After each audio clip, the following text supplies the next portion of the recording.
Assalamualaikum warahmatullahi wabarakatuh. My name is Sefa, Ristia, Ilyas, and today I would like to show you my presentation about analysis of poetry classification, aesthetic and poetic experience, and semantic phenomenon, or figurative language. First, I want to explain about classification of type of poetry, and I choose lyric poetry as my example. Lyric poems are one of the most common type of poetic form. They have a long and interesting history, and unlike other style of poetry, writers still compose them today. These poems are written from the first-person perspective. They contain flowery language and lovely turn of phrase. The poems are beautiful and simple, complex and deep. They have everything that lovers of poetry enjoy about the genre. The poet is free to address anything and write in a way that it could be sung. It also provides the poet an opportunity to show how he can turn words into emotional outbursts that could be turned into music. The poet can freely compose, repeat, and using rhyming pattern for music. Lyric poetry traditionally follows strict formal rules, but because there have been many different types of lyric poetry over centuries, there are now various different forms of lyric poetry. Lyric poetry follows a formal structure that dictates a rhyme scheme, meters, and verse form. In my opinion, the difference between lyric poetry and other poetry can be seen from how the author uses emotion as the main subject of his writing. The author also uses of a number of poetic techniques such as rhyme, meters, repetition, alliteration, and assonance or consonants to imbue a poem with musical qualities. The more unity a poem has, the easier it will flow and more it will seem as if it could be set to music. As stated before, repetition as well as range of other literary devices are used in lyric poetry to help convey a particular emotion and increase the musicality. Let's see the example from I Wander Lonely as a Cloud by William Wordsworth. This is the poetry as the example of lyric poetry. Is it called I Wander Lonely as a Cloud by William Wordsworth? I will explain about this poetry. So this poetry has the ABCC rhyme scheme, where the first line same as the third, the second line same as the fourth line, and the fifth line has the same rhyme as the sixth line. For example, like this, continuous as the star that shines and twinkles on the Milky Way. They stretch in never-ending line along the margin of a bay. 10,000 saw I at a glance, tossing their head in springly dance. The word shine has the same rhyme as the word line. The word way has the same rhyme as the word bay. Then the word glance has the same rhyme as the word dance.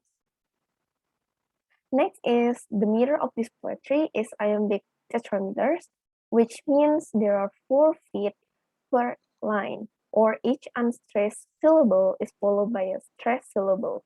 Below is an example. I broke up each of the iamb and put the accent syllable in bold form. Like this, I wander lonely as a cloud that floats on high or falls and heals. The meter is regular and consistent, especially compared to many of Wordsworth's other poems, which have a more conversational sound. All in all, the poem is as tidy and orderly. Wordsworth choose this meter because this stress pattern sounds easy and natural.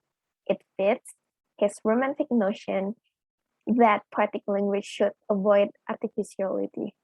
In addition, the lines are fairly short, which again make the poem more direct and accessible. Next is aesthetic and poetic experience. I will explain about aesthetic and poetic experience of this poetry. So aesthetic value in poetry is still very subjective for many reasons. Everyone has their own view about what aesthetic value is. Many people still get confused about how we identify the aesthetic value in poetry because they're still unsure about its definition. Poetry is literature that has its elements such as rhythm, rhyme, line, and verse. It is an expression of emotion, imagination, and feeling. We can see that poetry is made from the imaginative, emotional, and intellectual experience of the author from his individual life and his social life.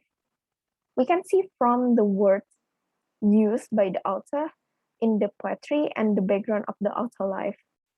Poetry is expressed with certain techniques so that it can evoke certain experiences in the reader or listener.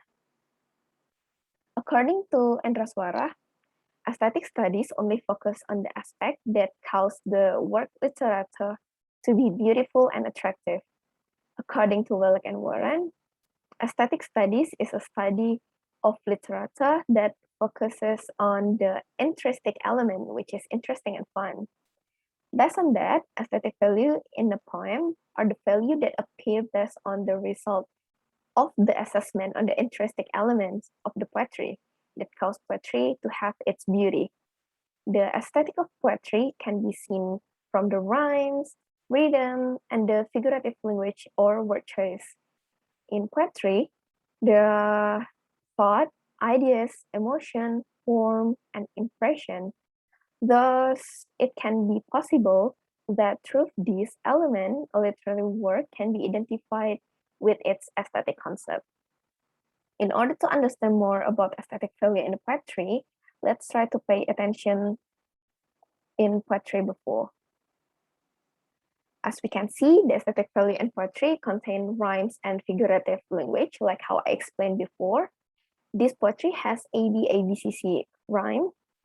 So like this, I wander lonely as a cloud that float on height of vales and hills, when all at once I saw a crowd, a host of golden daffodils, beside the lake beneath the trees, fluttering and dancing in the breeze. Now, not the word at the end of each line of each verse.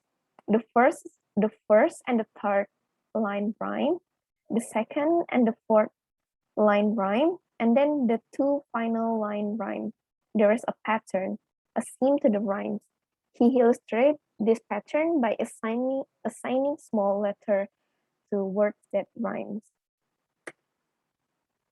Next, I will explain about semantic phenomenon or figurative language of this poetry. As we know that figurative language is one of the aesthetic value in poetry, like how I explained before.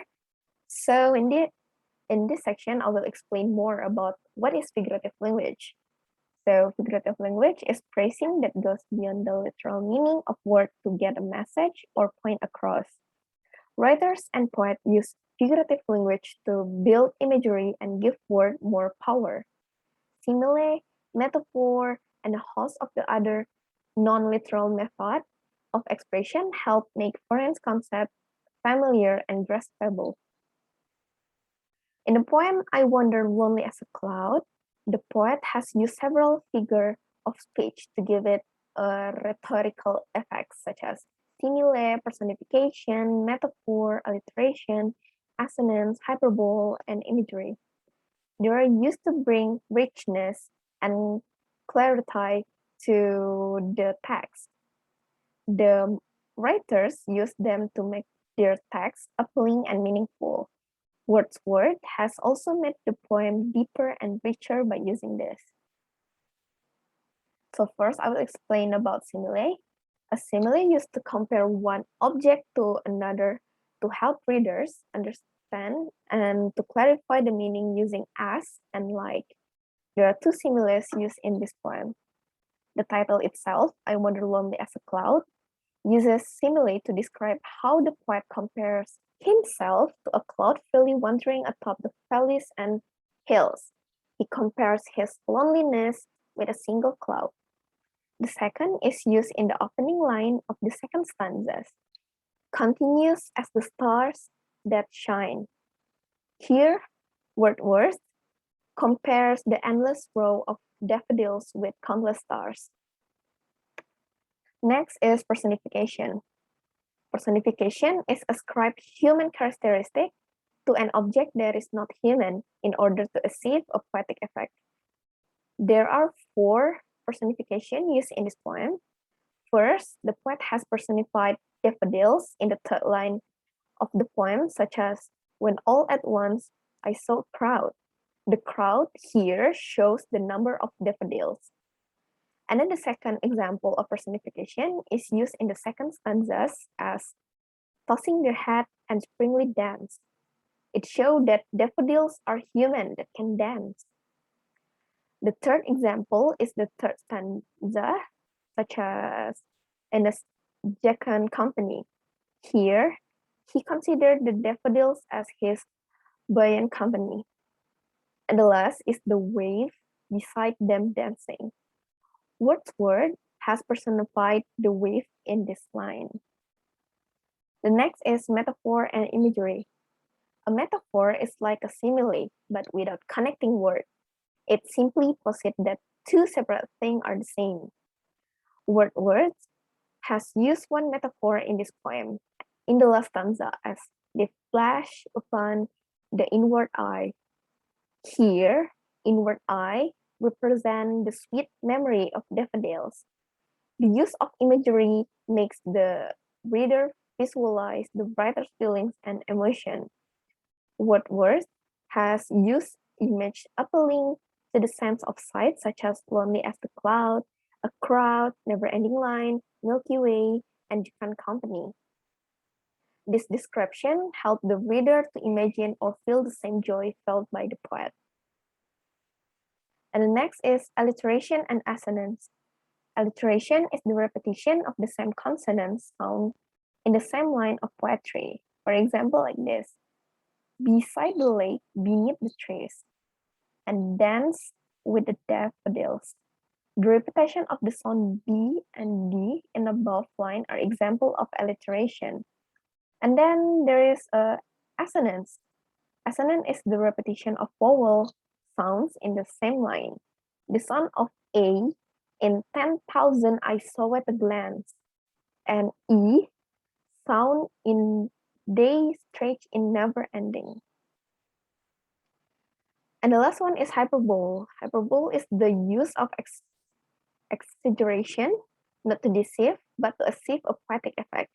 For example, like this: when all at once I saw a crowd, and 10,000 saw I at a glance. In 2 examples above, the poet has used crowd and 10,000 to mean a lot of daffodils, but he must not have counted them there at a glance. This is an obvious exaggeration. And then Wordsworth writes that the daffodils stretch in never-ending line. In reality, of course, the line ended, but the point wants to stress that he was so overwhelmed by the multitude of the beautiful flowers that it seemed as they never ended. I think that's all for my presentation. Thank you for your attention.